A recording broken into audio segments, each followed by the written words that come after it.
For more than 100 years, a glowing light has risen out of a dark ridge in North Carolina. It drifts, it splits in two, it vanishes. The government sent scientists to explain it away more than once, and every time they cracked most of it, but never quite all of it.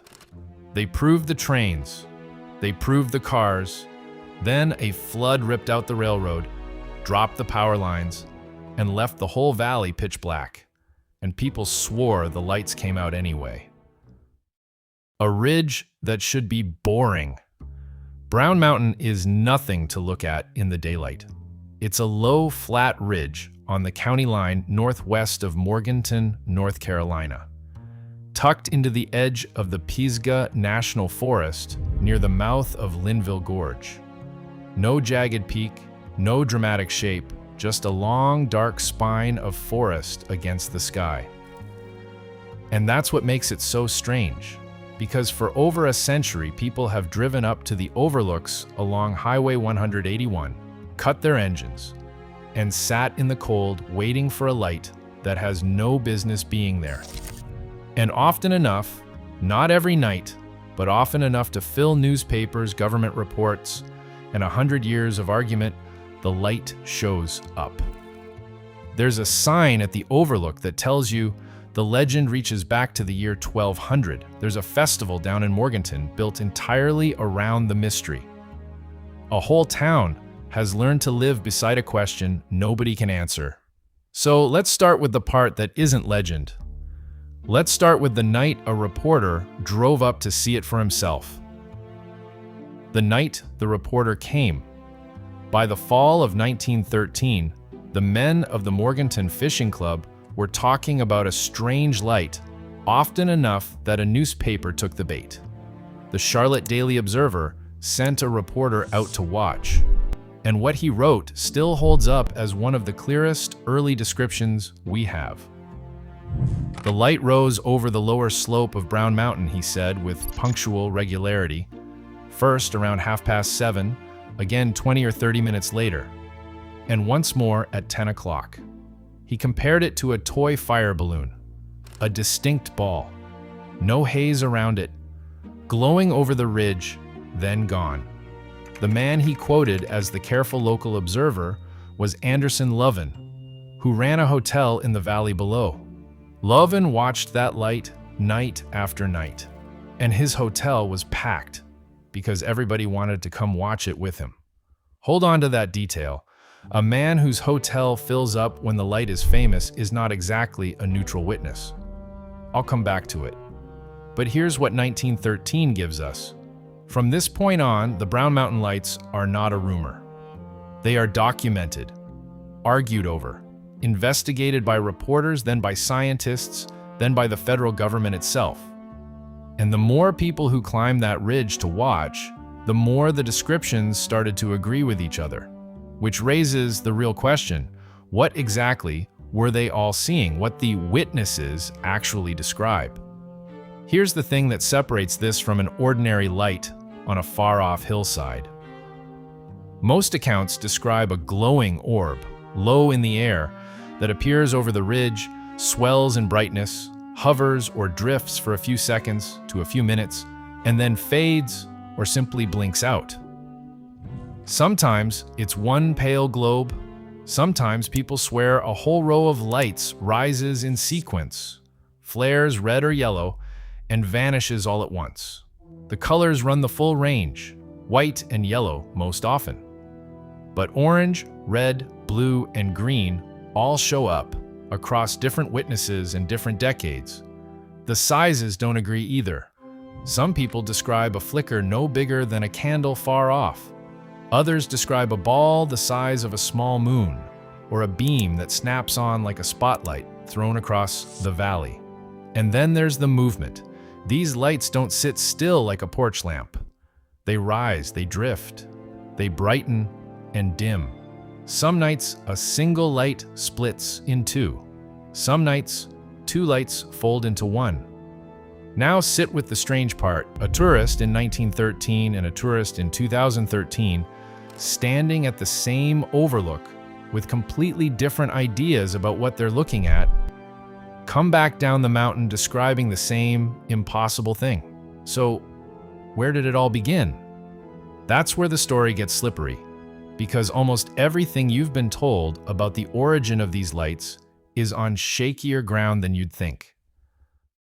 The legends that came before the light. Before I go on, one quick thing, and then I'll leave it alone. The reason I put together the Appalachian Mysteries collection is sitting right in this next part. Stories like this one almost always get flattened into one of two lazy endings.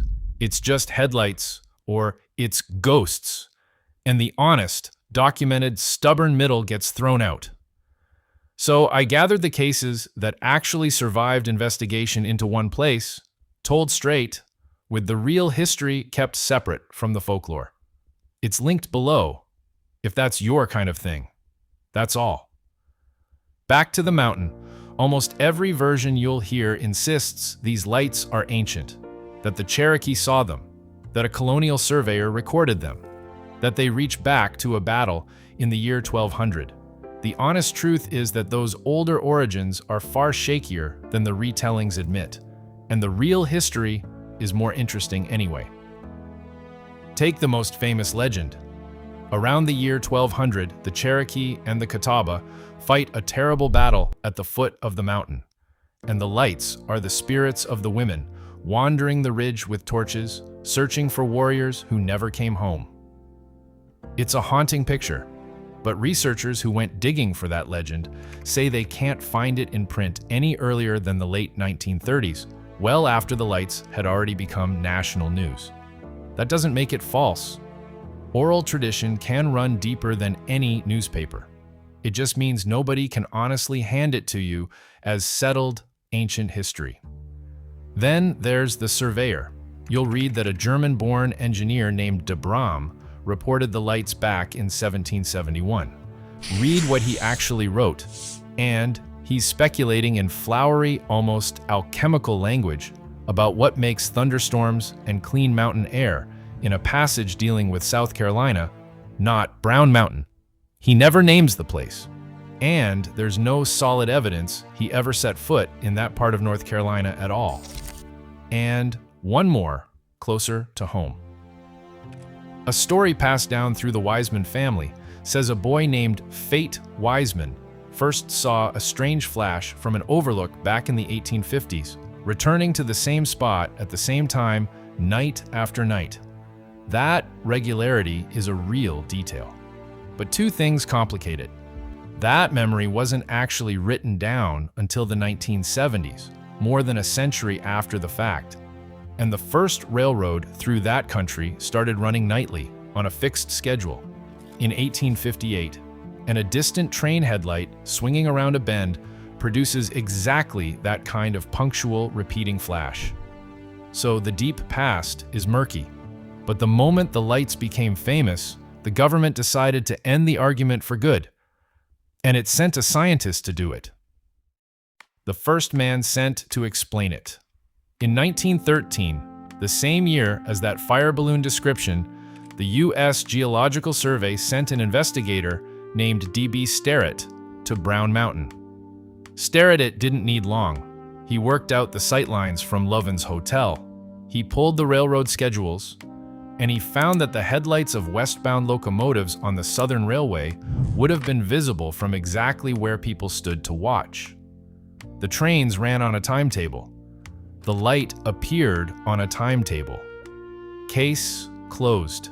It was clean. It was ordinary. And for a lot of people, it was far too ordinary to swallow. It satisfied the officials in Washington. It did not satisfy the people who actually lived under that ridge. Sit with that for a second, because it's the pattern of this whole mountain.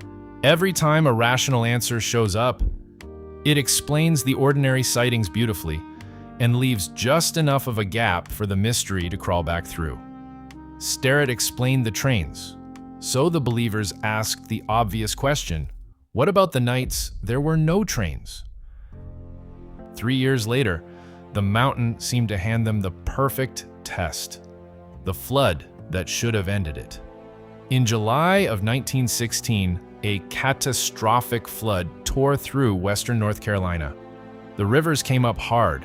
The railroad tracks around Brown Mountain washed out. Bridges went down. Power lines came down with them. For weeks, the trains simply stopped, and stretches of the valley went dark. No locomotives, no electric light. The exact machinery Sterrett had blamed, knocked flat by the water.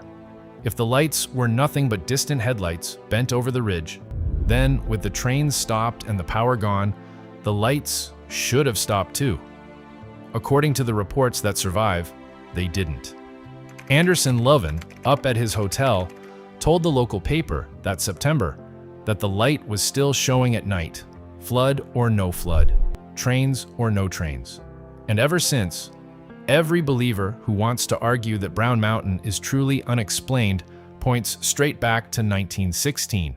The trains were gone, and the lights stayed. Here's where I have to be straight with you, though. It's the story believers have leaned on for a century, and it's also, honestly, the weakest pillar they could have picked. Because by 1916, the automobile was already spreading fast through those valleys, and a car headlight doesn't care about a washed-out railroad. The roads came back before long, and the man reporting that the lights continued was Lovin.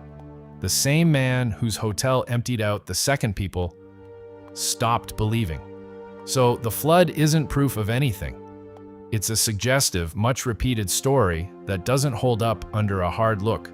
File it under interesting, not case closed. But it did guarantee one thing. When the government came back a second time, a glance at a train schedule wasn't going to cut it. The most thorough answer anyone ever gave. The second federal investigation is the one that still anchors the science today, a full century later. In 1922, the Geological Survey sent geologist George Rogers Mansfield, and Mansfield did it right. He spent about 2 weeks in the field. He set up multiple observing stations, one near Lovin's hotel, others on the high ground around it. He used an alidade, a surveying telescope, to take a precise compass bearing on every single light that appeared. Then he plotted each one on a detailed map already marked with the rail lines, the roads, and the scattered homesteads. So when a light appeared, Mansfield could draw the exact line it sat on and check what was out there. And time after time, the line pointed at something dull. A road where a car would be, a rail line, a distant house, a brush fire. His conclusion was blunt. The lights, he wrote, were clearly not of unusual nature or origin. By his count, roughly 47% were automobile headlights, about 33% locomotive headlights, around 10% stationary lights like house lamps. The last 10% or so, fires. Added up, and he'd explained nearly everything he saw. But the tally isn't the important part.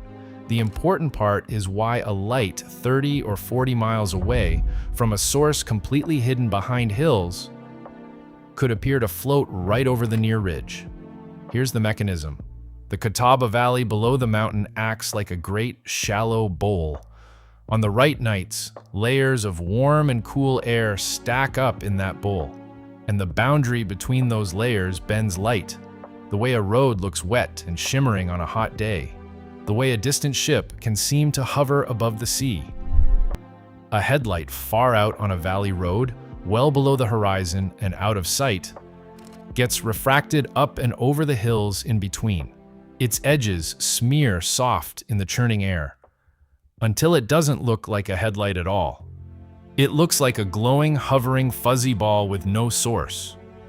On paper, it's beautiful. The flat bowl of the valley. The wild temperature swings between mountain day and mountain night. The growing web of roads and rails feeding light into that bowl. It even explains why the sightings changed over time. The oldest reports describe a fixed light, a stationary source refracted over the ridge.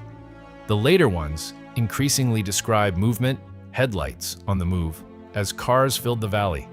The lights seemed to come alive, not because the mystery changed, but because the traffic did. Mansfield's report is still cited as the leading explanation in nearly every serious look at Brown Mountain since. It's grounded in real, documented physics. It explains a great deal. It just doesn't explain all of it. And the part it leaves behind is the part that's kept people climbing that ridge for 100 years. Where the tidy answer runs out. Start with the residue in the numbers. Even Mansfield's careful survey and the modern researchers who followed him keep hitting a stubborn handful of sightings that just won't fit. Not the obvious ones. Everyone agrees most of what people see up there is headlights, planes, satellites, and eyes straining in the dark. It's the small minority that resists every ordinary label. That leftover is the entire reason serious scientists still bother with the place. Then there's the flood we already talked about, genuinely contested, easy to poke holes in, but never cleanly closed off either. A marker on the Blue Ridge Parkway itself notes that after major flooding knocked out the region's power and its trains. People said the reports still came. You can argue the witnesses were mistaken. You can argue that they were motivated. You just can't make every report vanish.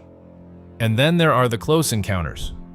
Here I want to be careful, because this is exactly the kind of testimony this whole story has taught you to distrust.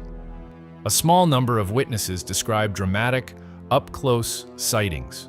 Lights that seem to react, that flare when you get near, that behave less like a far-off smear and more like something right there in front of them. I can't verify a single one of those accounts. They're unrepeatable, unrecorded, and they come straight out of the excited observer situation that the serious researchers warn about first.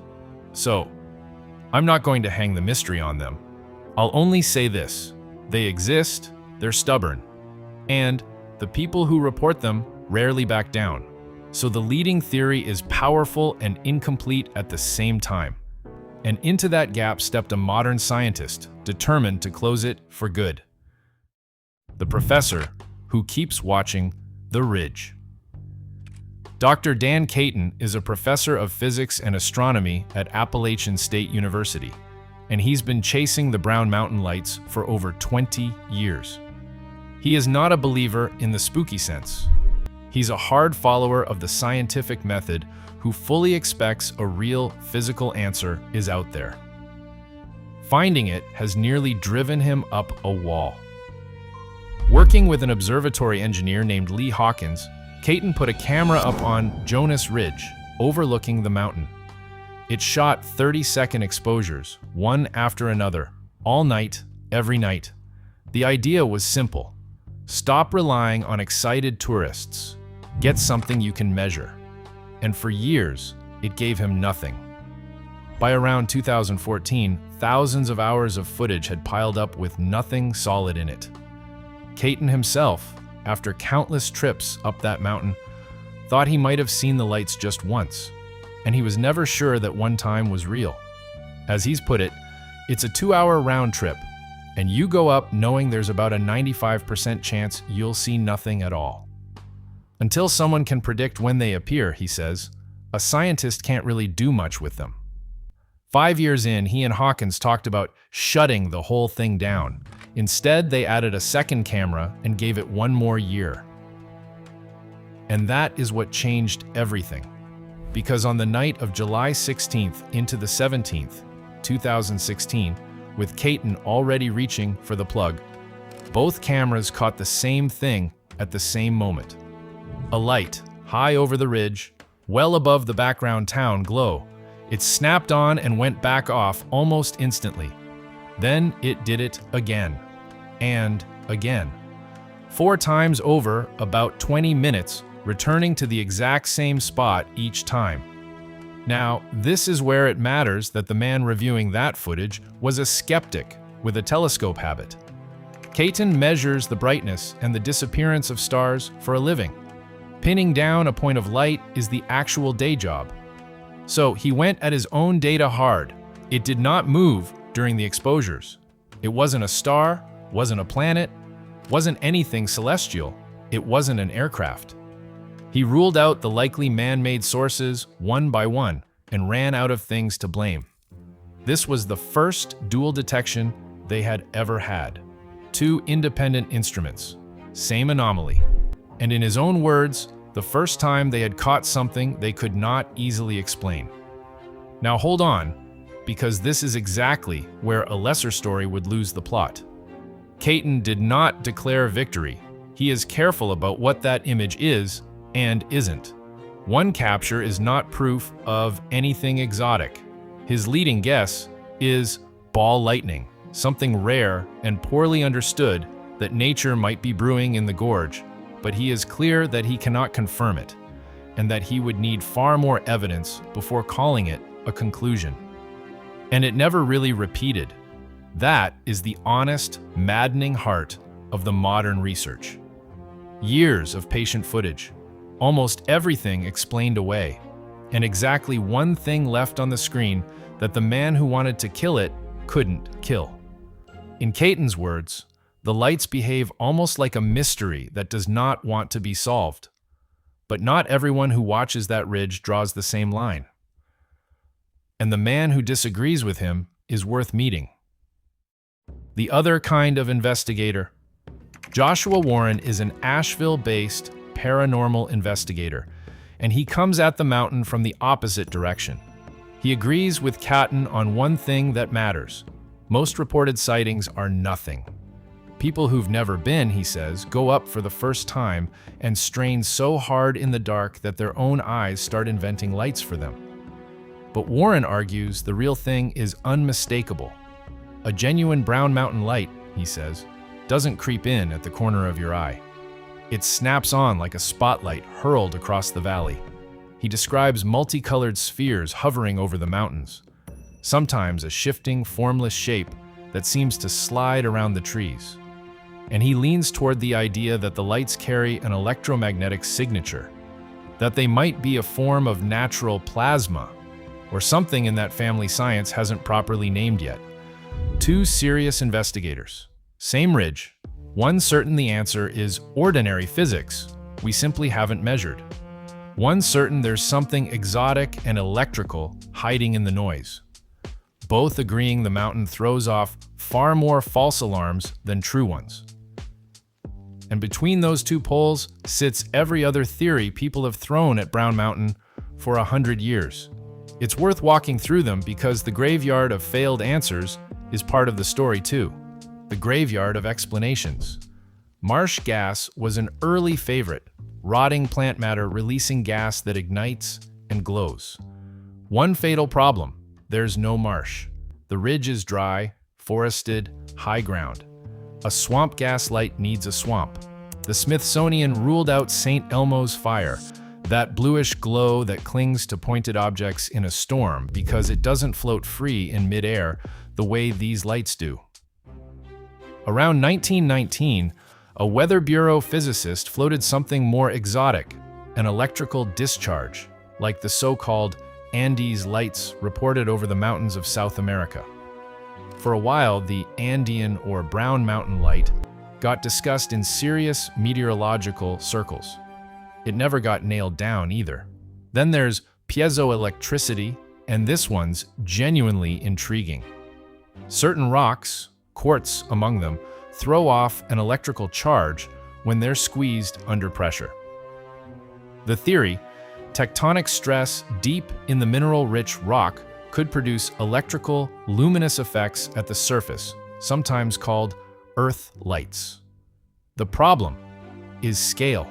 Producing a sustained, visible glow this way would demand more energy than anyone has shown is actually available there, in a region that isn't exactly shaking with earthquakes.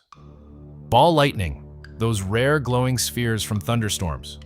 It's the same idea Caton keeps circling back to, and it has the same trouble it's always had. Ball lightning lasts seconds and rides with storms.